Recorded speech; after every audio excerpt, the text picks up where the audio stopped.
Hey people, scenthound here. We all are doing okay. Today we have Police to be Green, a relatively recent launch 2021, if I remember correctly. This is trying to give this eco vibe. It's such a big trend nowadays for perfumes to talk about the eco credential. This is done by the nose of Veronique Nyberg, NYBRG, right? I'm very, how to say, conflicted about eco credentials of companies because whether they're genuinely trying to be eco conscious end to end from the very beginning of product conception to the marketing and until the product's life cycle ends and recycling and all that, or is it just some kind of marketing tool to just increase the price? Police perfumes, as you know, like just like Calvin Klein ones, and some Hugo Boss, the prices are more on the affordable side. So I do see this being very targeted towards the younger crowd, and of course, eco friendliness goes along with that. Even I've seen some of the very famous American sneaker brand, German sneaker brand, and all they are sort of talking up their eco credentials. They talk about the soles of their sneakers being made of marine recycled plastic and all that, and it also looks good as well, but then they use that to those credentials to charge more for the sneakers. So my question is, if you're using recycled products which are already, like, it's not like premium product, you're not putting in gold or carbon fiber or whatever expensive synthetic product in that. It's a recycled product, so why are you charging people more for it? In fact, your product price should come down. It should be a win-win. Not only are you recycling older products, but you are bringing cost optimization and other aspects of good aspects of recycling into the mix.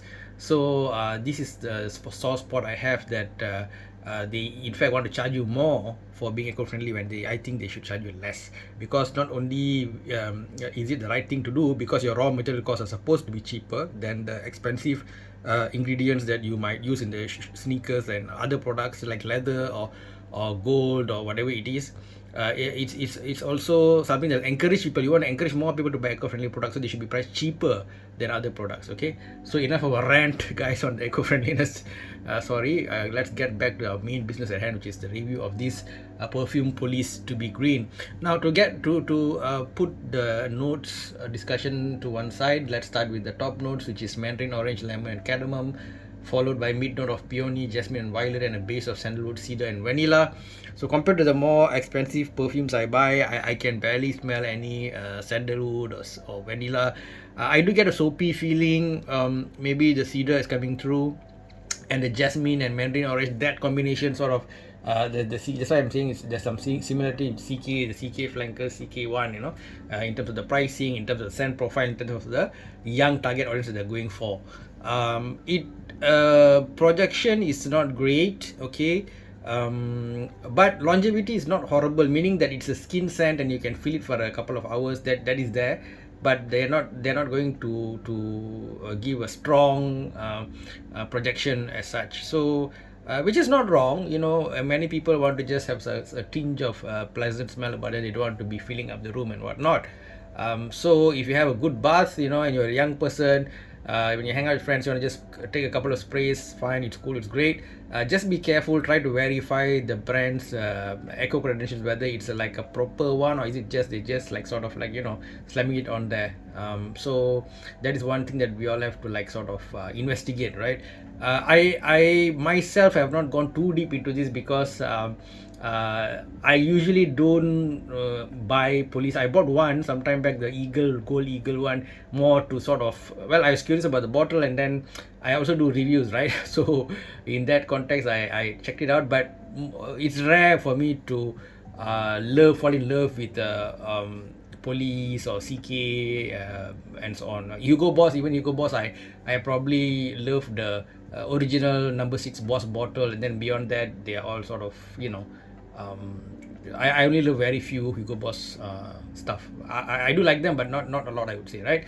And in the other end of the spectrum, what I really love is Dior is one of the best, Mancera and so on. So yeah, I got my reasons, and whatever it is, it just might not be applicable to everybody. Okay, so if you are a very environment conscious person, I would describe myself as an average Joe. I'm not like extreme in anything. Okay, if it's environmental friendly, it's cool, but don't overcharge me for it.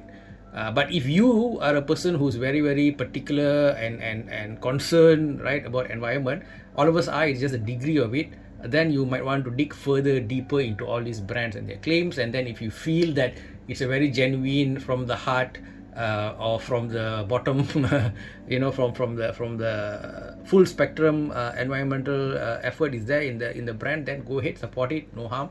But if it's just a marketing tactic, then you would do well to buy other brands and other perfumes. Okay, so I am judging this more on the smell itself and the longevity projection rather than the eco thing. So in that context, it is very versatile. It's not something somebody gonna easily hate, because it's just fresh, citrusy, what do you call it, aromatic kind of a vibe. And it has similar to CK. If you've never tried police before, its price is not horrible, par for the cost. And if you want great projectivity, forget about it. Longevity, not horrible, few hours, about skin scent. Okay, so with that, I will give this 2.8 out of 5.